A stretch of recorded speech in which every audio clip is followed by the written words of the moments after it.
vous l'avez bel et bien remarqué, il est temps de vous mettre au parfum de l'actualité. Page sécuritaire pour commencer cette édition du journal. Luc Savoura, opérateur dans le secteur mobile Mania, a été lâchement abattu la soirée du 16 juin 2025 à l'entrée de la mosquée Katindo par des bandits armés qui se sont volatilisés dans la nature juste après leur forfait. En réaction, certains habitants estiment qu'il est urgent de multiplier des stratégies nécessaires en faveur des agents qui effectuent des transactions monétaires car ces derniers sont de plus en plus ciblés par des hommes armés.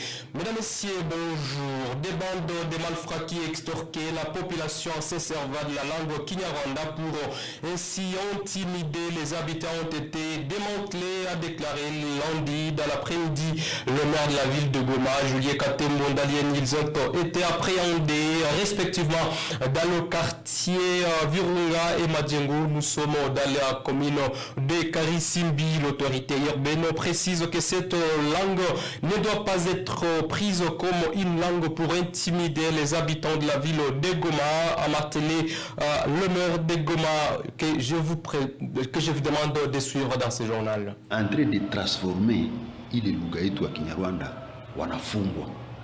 Nous avons attrapé une bande de bandits qui volaient les gens inatumikisha lugha. Na ndio tulisema kama wale watu la lancé appel population ya nani ya Goma que c'est une langue qu'on parle ici au Congo. Watu waache kuogopeshewa, watu waache kuogopa. Na ndio tunasema kama ile bande ya babandi tulisha idemantele ya moya tulikamatia mu quartier Majengo na ingine bande ya babandi tulikamatia mu quartier Virunga, na tayari biko mukasho kusudi sheria ifanye kazi yake paske balikuwa na opere mbande ya babandi kusudi ya kuogopesha watu. Na ndio tunasema population ikuwe très vigilant dans ce sens-là, ba communiquer na ma service ya renseignement, ba communiquer na police, ba communiquer na jeshi pour démanteler les raisons ya wale babandi parce que il y a maintenant des cas isolés zenye banaweza iba telefone, banaweza tembea kumoto, banaweza tembea mu taxi. Il y a même de ces bandits là bébé qu'on a zunguru comme ma taxi banafika quelque part kwa nko kabare banaiba. Nous disons il est ma pratique yote, nous comme autorité tushakuwa informé na ile et nous allons mettre ça hors d'état de nuire. Ndio tunasema que la population de Goma soit calme, babakie calme. Nous sommes venus ici pour les sécuriser. Sababu utafauti menena njaonekana et la population est en train d'acclamer ça. Na ingine population inapasha kuwa na félicité jeshi yetu FC23. Et puis prestation de serment de fidélité et de loyauté par le gouverneur d'Issido Kivu récemment nommé par l'AFCM 23. La cérémonie afférente a lieu à Goma en présence du coordonnateur de l'AFCM 23, Corneille Nanga. Le nouveau patron de la province d'Issido Kivu a promis travailler en parfaite collaboration avec tout le monde. Suivez. Le nouveau gouverneur du Sud Kivu et son vice en charge des questions économiques, financières et développement, récemment désignés par les autorités de l'AFC M23, ont prêté serment de fidélité et loyauté ce lundi au bureau de la coordination du mouvement à Goma devant Corneille Nanga Yebuluo, coordonnateur de l'AFC M23 et en présence des officiels. Patrick, gouverneur de la province du Sud Kivu, je jure fidélité et loyauté à la République démocratique du Congo. Je m'engage à respecter les lois de la République et à ne me laisser guider que par l'intérêt général du peuple tel que défendu par l'Alliance Fleuve Congo AFC 1.3 jusqu'au sacrifice suprême. Au nom du conseil de l'Alliance Fleuve Congo, le coordonnateur Corneille Nanga a pris acte de la prestation du serment du nouveau gouverneur de la province du Sud Kivu. Je prends acte de votre prestation de serment en qualité de gouverneur de la province du Sud Kivu. Je vous présente mes très sincères félicitations. Le vice-gouverneur en charge des questions économiques, financières et développement, Mugisha, a également prêté serment par vidéoconférence en reprenant la même formule stéréotypée de la prestation du serment. À l'instar du prédécesseur, il a été félicité par les coordonnateurs de l'AFCM 23, Corneille Nanga.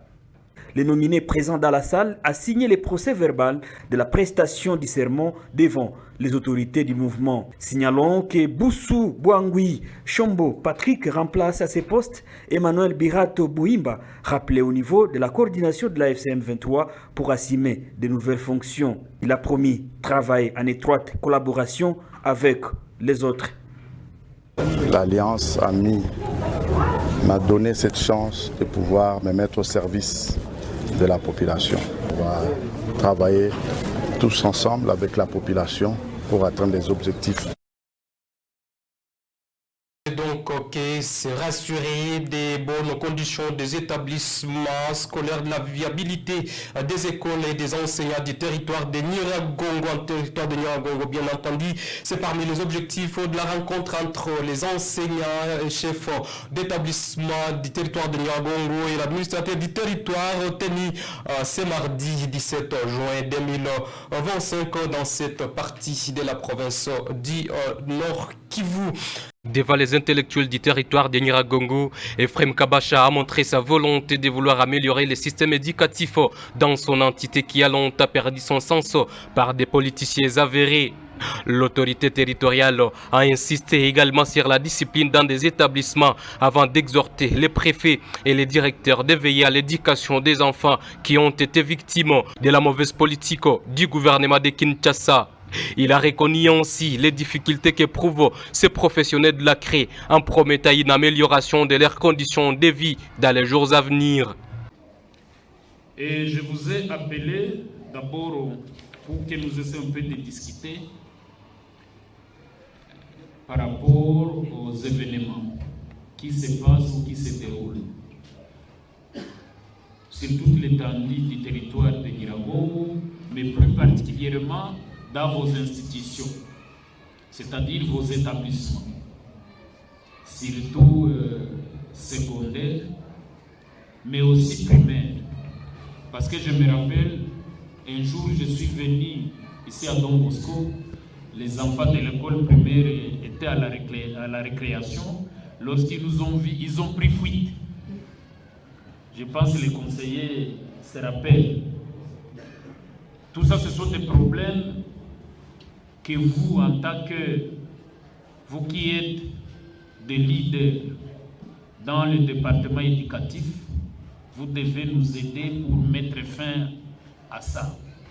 Il y a beaucoup de rumeurs qui circulent, qui disent non, la FCM 23 récupère des enfants par force, des enfants sur certaines écoles, mais il n'y en a pas de preuves, il n'y a aucune école qui peut nous prouver qu'on a même un jour récupéré un de ses élèves. Haiko vile au mnajua nafasi ambapo tulikwenda tukachukua mwanafunzi huko.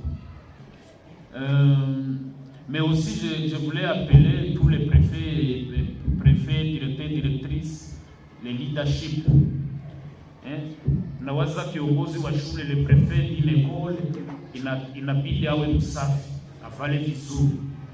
Hata kama ulilala njala, même si tu as passé nuit ventre crèche chez toi à la maison, il ne faut pas que les enfants les sachent. Babi Kisuka, sous-préfet du territoire de Nyiragongo, a salué la bonne volonté de l'administrateur du territoire de pouvoir réunir les enseignants pour ainsi recueillir leurs difficultés. En dépit de vos multiples tâches, vous aviez voulu raconter les chefs d'établissement ici présents des écoles de Nyiragongo. Ici, je cite les chefs d'établissement de la partie sud et de la partie nord. Là, dans la salle, nous avons le directeur ainsi que le préfet. Les échanges se sont clôturés dans une convivialité et la satisfaction des deux parties. Et puis à l'échelle mondiale, la cataracte représente la première cause de cécité. L'affection est en effet en cause dans 48% des cas de cécité. Au moins 20% de la population après 65 ans et plus de 60% après 85 ans est touchée par cette maladie. Qu'est-ce que la cataracte? Quels sont les symptômes? Tentative de réponse dans cet élément. La cataracte est causée par l'opacification du cristallin. Cette opacification est liée au vieillissement naturel du cristallin. Elle peut cependant aussi être due à des affections oculaires ou générales, faire suite à un traumatisme ou être congénitale. La cataracte entraîne une baisse progressive de la vision, parfois jusqu'à la cécité. L'unique traitement de la cataracte est la chirurgie. L'intervention est rapide, sûre et efficace puisqu'elle permet une récupération de la vision quasi totale dès le lendemain. Elle est donc une pathologie très fréquente, principalement due au vieillissement affectant l'œil. Elle se traduit par une opacification partielle ou totale du cristallin, dont la progression est lente. Elle est responsable d'une baisse progressive de la vision, voire une cécité.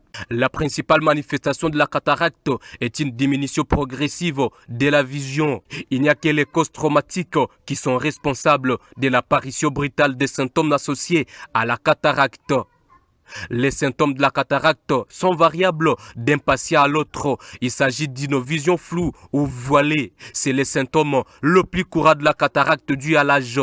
La présence des petites taches ou des points dans les champs de vision, une baisse de l'actualité visuelle, un éblouissement à la lumière vive, des difficultés à distinguer les reliefs, les couleurs et les contrastes, des difficultés pour lire ou pour regarder la télévision. Pour soigner la cataracte, il faut tout d'abord que l'ophtalmologiste procède à l'interrogatoire. Il interroge le patient afin de déterminer avec lui la présence des facteurs de risque pouvant être à l'origine d'une cataracte tels que l'âge, la profession exercée, un traitement, une maladie, des antécédents oculaires ou un tabagisme. Le diagnostic de la cataracte est confirmé par la mesure de l'acuité visuelle et l'évaluation de la gêne ressentie par le patient. En cas de déficit de l'acuité visuelle avérée, un examen à l'aide d'un ophtalmoscope après dilatation pupillaire est réalisé en fait d'estimer l'opacification du cristallin. Une fois le diagnostic des cataractes établi, l'ophtalmologiste surveille régulièrement son évolution en fait de programmer, si besoin, l'intervention chirurgicale. Fidèles téléspectateurs de Youbi Media, voilà ce qui vient mettre un terme à cette édition du journal. Grand merci à vous tous qui étaient scotchés au programme de Youbi Télévision pour vous donner de l'information. D'ici là, portez-vous bien, surtout retenez que l'actualité en continue sur toutes les plateformes de Youbi Media. Au revoir.